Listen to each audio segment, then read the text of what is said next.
उसमें कितनी सारी ऐसी प्रकृतियां हैं। देखो कुछ प्रकृतियां जो है वो निचले गुणस्थान में समाप्त हो जाती है, उसके बाद फिर उनका उदय नहीं रहता।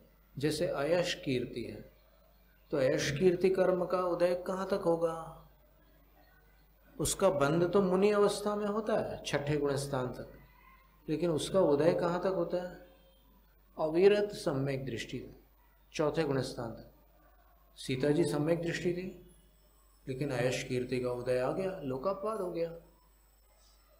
लेकिन अगर कोई अणुव्रति है और अणुव्रति भाव से संयता संयत है, तो उनके अयश कीर्ति का उदय आ ही नहीं सकता। कोई अगर उनको बदनाम करने का प्रयत्न भी करेगा तो फिर वो बदनामी अंततः उनको सुयश ही प्रदान करेगी, वो बदनामी उनको अपयश नहीं देगी।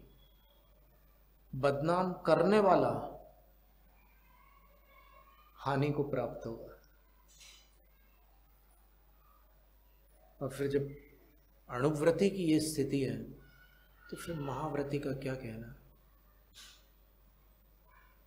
यदि कदाचित किन्हीं महाव्रतियों का कोई अपयश करता है और अंतरंग में वो भावलिंगी संत है, तो फिर वो अपयश उसकी कषाय से हो रहा है,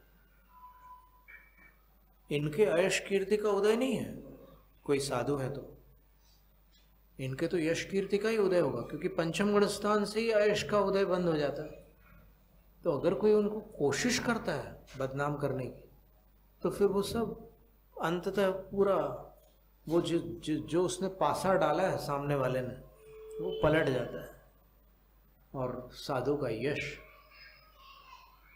स्थापित होता है। और कदाचित कोई उस मुद्रा में है लेकिन गुणस्थान नहीं है उनका वैसा, तो फिर अपयश बना भी रह सकता है। मान लो कोई दिगंबर मुद्राधारी है और अंदर का गुणस्थान चौथा है, ऐसा संभव है, शास्त्रों में बहुत सारे वर्णन है, संभव है। तो ऐसा होने पर उनका अपयश भी बन सकता है।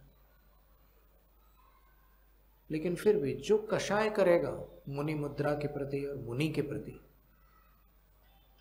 उसका हित नहीं होगा, ऐसी बात है।